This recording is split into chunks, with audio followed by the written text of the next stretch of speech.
Pada pertemuan kali ini, kami dari kelompok 4 yang beranggota Umi Syarofa, Tri Novi Astuti, dan Santi saya sendiri akan menjelaskan materi makalah kami tentang perkembangan kelahiran. Pada bagian ini, saya akan menjelaskan tahap-tahap perkembangan pada masa prakelahiran atau biasa disebut prenatal. Pada masa prakelahiran terbagi menjadi 3 tahap. Tahap yang pertama, tahap germinal atau zigot. Tahap yang kedua adalah tahap embrio. Dan tahap yang ketiga ialah tahap janin.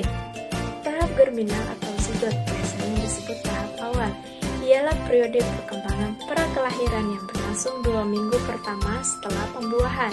Ini meliputi penciptaan zigot dilanjutkan dengan pemecahan sel dan melekatnya zigot ke dinding kandungan. Tahap embrio atau tahap kedua biasanya dimulai dari 2 minggu sampai 8 minggu setelah pembuahan, ditandai dengan banyak perubahan pada semua organ utama. Selanjutnya tahap janin atau tahap ketiga. Tahap ini dimulai dari 9 sampai lahir. Dalam periode ini mulai terlihat lengkap pada bagian tubuhnya. Selanjutnya yang akan dijelaskan oleh teman saya pada Tri Novi Astuti, saya persilakan. Perkenalkan, nama saya Tri Novi Astuti. Baiklah, di sini saya akan menjelaskan tentang karakteristik masa prakelahiran atau prenatal. Meskipun relatif singkat, periode ini mempunyai karakteristik penting.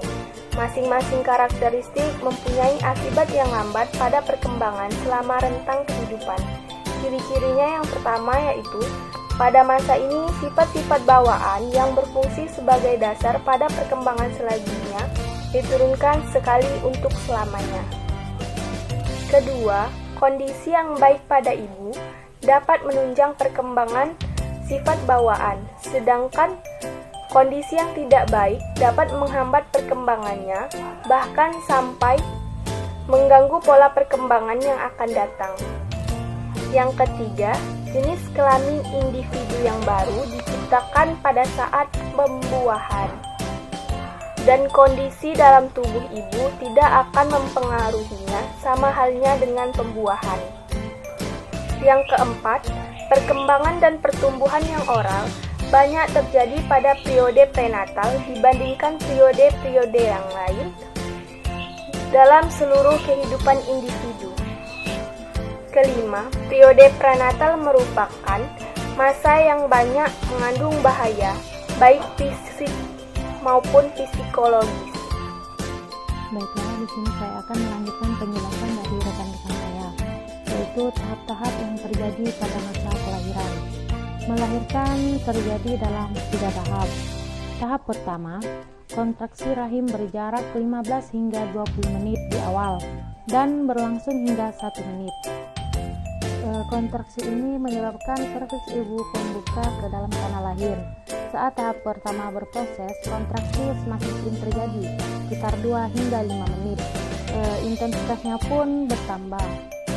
Bagi wanita yang mengandung anak pertamanya, tahap pertama ini berlangsung rata-rata 12 sampai 24 jam. Tahap ini adalah tahap yang paling panjang dari ketiga tahap melahirkan. Tahap kelahiran kedua yaitu mulai saat kepala bayi mulai bergerak melalui serviks dan kandang lahir. Tahap ini berakhir saat bayi muncul secara penuh dari tubuh ibu. Untuk kelahiran pertama tahap ini berlangsung sekitar 1,5 jam. Tahap ketiga yaitu di mana plasenta paling besar dan membran lainnya telah diputuskan dan dilepaskan. Tahap ketiga ini adalah tahap yang paling singkat dari semua tahap melahirkan karena berlangsung hanya dalam hitungan menit. Baiklah teman-teman, selanjutnya saya akan menjelaskan mengenai kelahiran alami, kelahiran dengan persiapan, dan kelahiran sesar. Kelahiran alami ini bertujuan untuk mengurangi rasa sakit ibu dengan mengurangi rasa takutnya. Melalui pendidikan mengenai proses melahirkan, mengajarkan pada ibu untuk menggunakan metode bernapas dan teknik relaksasi selama melahirkan. Selanjutnya, kelahiran dengan persiapan.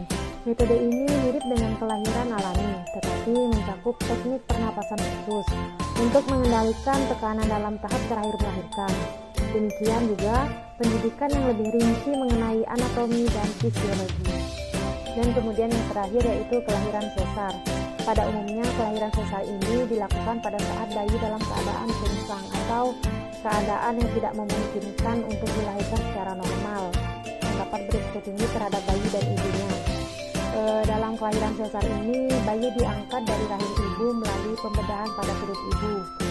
Kelahiran sesar ini lebih aman daripada kelahiran sungsang.